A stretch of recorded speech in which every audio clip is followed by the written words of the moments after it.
Big boss season 8 ఈ షోకి 14 మంది కంటెస్టెంట్స్ ఎంట్రీ ఇచ్చారు. అందులో యూట్యూబర్ నాగమణి కంట ఒకరు. సీరియల్ బ్యాక్గ్రౌండ్ తో బిగ్ బాస్ లోకి ఎంట్రీ ఇచ్చిన నాగమణి ఛాన్స్ వస్తే చాలు తన లైఫ్ లో ఉన్న ఎమోషనల్ డ్యామేజ్ మొత్తం చెప్పుకుంటూ వస్తూ ఉన్నాడు మణికంఠ. ఆయనకు 2 ఏళ్ల వయసున్నప్పుడే తండ్రి పోయారని, ఆ తర్వాత తల్లికి మరో పెళ్లి జరిగినట్టు, కొన్నాళ్ళకి తల్లి కూడా క్యాన్సర్ తో పోయారని, తల్లి చనిపోయాక ఇంట్లో నుంచి బయటికి వచ్చేసా అంటూ చెప్పుకుంటూ ఎమోషనల్ అయ్యారు మణికంఠ. ఆ తర్వాత ఫారెన్ వెళ్ళడం, పెళ్లి చేసుకోవడం, తర్వాత ఒక పాప కూడా పుట్టింది. నాగమణికంఠ స్టేజ్ పైకి ఎంటర్ అయినప్పటి నుంచి కూడా ఓన్లీ ఎమోషన్ మాత్రం అవుతున్నాడు. ఫస్ట్ డేనే బిగ్ బాస్ లో Anil Ravipudi Bigg Boss house లో నాగమణికంఠ ఒంటరిగా ఉంటూ ఏ కంటెస్టెంట్ తో మాట్లాడకుండా ఎక్కువగా ఊహించుకుంటూ నామినేషన్ టైంలో ఎవరైనా ఏదైనా అంటే విపరీతంగా ఎమోషనల్ అవుతూ తన లైఫ్ లో ఉన్న ప్రాబ్లమ్స్ అన్ని చెప్పుకుంటూ వస్తూ హౌస్ లో ఉన్న మిగిలిన కంటెస్టెంట్లు కూడా ఎమోషనల్ చేస్తూ ఉన్నాడు. ఒక విధంగా ఇది ఎమోషనల్ బ్లాక్ మెయిల్ కిందే వస్తుంది.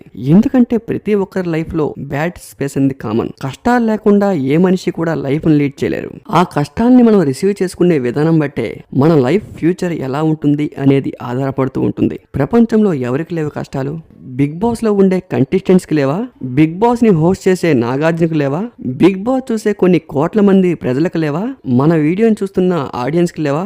మన ఛానల్ కున్న సబ్స్క్రైబర్స్ కి లేవా? కష్టాలు అనేవి కామన్. అయితే రీసెంట్ గా నాగమణి కంట ఎమోషన్ పై తన సిస్టర్ స్పందించారు. తనకు ఎవరూ లేరు, అనాథ అని చెప్పడం చాలా బాధాకరమని, ఈ మాట విని తన నాన్నగారు చాలా బాధపడ్డారని, తనే కావాలని ఇంట్లో నుంచి బయటికి వెళ్లిపోయాడని, తను ఎప్పుడు ఇంటికి వస్తానన్నా అందరం యాక్సెప్ట్ చేస్తామని, తనే ఏదో ఊహించుకుని తను బయటికి వెళ్లిపోతే మేమేం చేయగలమంటూ మణికంఠ సిస్టర్ లేటెస్ట్ గా చెప్పుకుంటూ ఎమోషనల్ అయ్యారు. చిన్న చిన్న మాటలకే అంత ఎమోషన్ అవుతున్న మణికంఠ రేపు day by day big boss ముందుకు వెళ్తున్న కొద్దీ టాస్కుల్లో మరింత దారుణమైన పరిస్థితులు ఏర్పడతాయి. అలాంటి క్లిష్టమైన పరిస్థితుల్ని ఎలా లీడ్ చేస్తారనేదే వేచి చూడాలి.